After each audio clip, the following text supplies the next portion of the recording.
de que, às vezes, as relações impedem as ações do meu desejo, né. Às vezes, a gente está usando as relações como uma bela desculpa, para a gente poder ficar num lugar, de acomodação. Às vezes, não é o seu marido ou a sua esposa que te impedem, nem o seu filho ou a sua filha. Às vezes, a questão não passa por aí, mas você se enreda naquela questão e parece que o problema está fora de você. E não é, gente. O problema, a questão sempre é nossa. A questão sempre está conosco. E quando a gente começa a admitir que a questão está conosco, essa é a primeira forma de simplificar tudo. Aí eu simplifico e vou ao encontro daquilo que eu desejo. E se eu saio do lugar 1 milímetro, é preciso que eu reconheça que eu saí 1 milímetro do lugar. Porque senão a gente fica daquele tipo que faz e nunca comemora. E às vezes uma grande comemoração também é quando você é capaz de compartilhar, é quando você é capaz de fazer algo pelo outro. Um grande inimigo no nível das nossas crenças, para as nossas realizações e para fazer parecer que a gente não sai do lugar, é quando às vezes a gente não faz porque a gente já teve uma experiência negativa lá atrás e a gente não quer passar por aquilo de novo. A gente não quer viver a experiência ruim de novo. Então, o que a gente faz? Mentalmente, a gente se sabota, a gente evita passar por aquilo, porque a gente está o tempo inteiro esperando que o pior vai acontecer. Se eu estou esperando que o pior vai acontecer,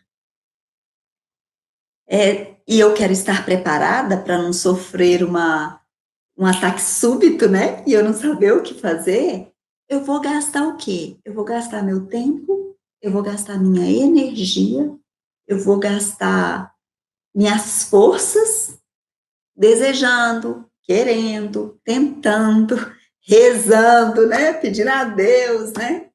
E nada, às vezes, disso vai mudar aquela realidade. Porque para eu mudar uma realidade que às vezes só eu sei o que eu quero, gente. Às vezes eu nem sei compartilhar o que eu desejo com as pessoas que estão à minha volta. Então, eu preciso, não só eu me engajar naquilo que eu desejo mudar, mas também convidar as pessoas ao meu redor para se unirem a mim nesse engajamento. Eu quero demais, eu quero muito que as pessoas vivam o que eu estou vivendo, mas primeiro eu tenho que viver aquilo tão vivido, tão maravilhosamente bem vivido, que as pessoas falam, uau, como que você faz? Eu quero viver isso também. E aí o marido, o filho, a esposa, a irmã, o pai, a mãe, sei lá, a galera toda vai falar, eu também quero, como que faz? A questão maior é que muitas vezes nós estamos tão adictos aos hormônios do estresse, porque a gente já passou por apuros antes, que a gente vive muito mais do medo de acordar o passado, que devia estar no baú, assim, enterradinho, né? E ao invés da gente viver dos nossos desejos, daquilo que a gente tanto anseia, daquilo que a gente tanto quer.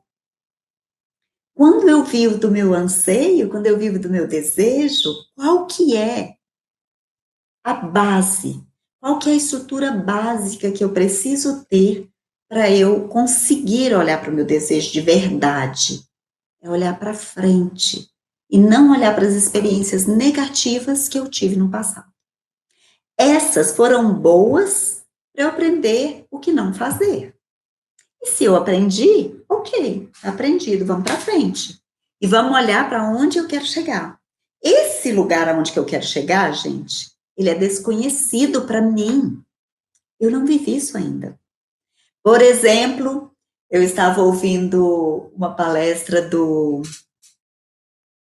esqueci o nome dele, em que ele falava assim, que quando ele experimentou a primeira classe do avião, assim, eu nunca experimentei a primeira classe do avião, então, se eu sonho em experimentar a primeira classe do avião, nem a classe executiva, quanto mais a primeira classe, né, pessoal?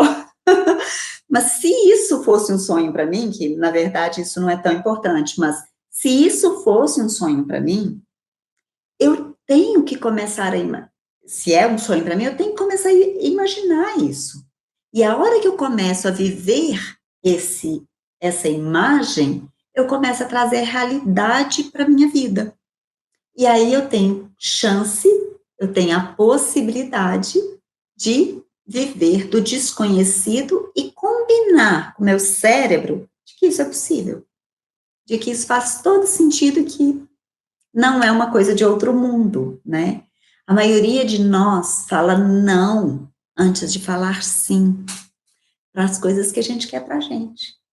A maioria de nós fala sim para as obrigações. Isso, Leandro Carnal, isso mesmo. Obrigada, meu bem. Foi o Leandro Carnal que falou sobre primeira classe, escutei ele falando isso. E quando é que nós vamos abrir espaço para a gente ir em direção aos nossos desejos, assim, ó, de cabeça erguida e apostando em experimentar aquilo que ainda é desconhecido para nós, né? Claro que quando eu falo do desconhecido, gente, e dou exemplo assim da primeira classe, eu estou falando de uma coisa muito básica. Mas qual é o maior desconhecido que nós ansiamos alcançar? Qual é? Alguém aí sabe dizer? Poderia me dizer o que pensa sobre isso? Assim, qual é o maior desconhecido que a nossa alma anseia? Claro que não é andar de primeira classe no avião, gente. Isso é algo que a gente experimenta e passa, né? Mas o que é que nós ansiamos demais? Eu falei disso ontem na live.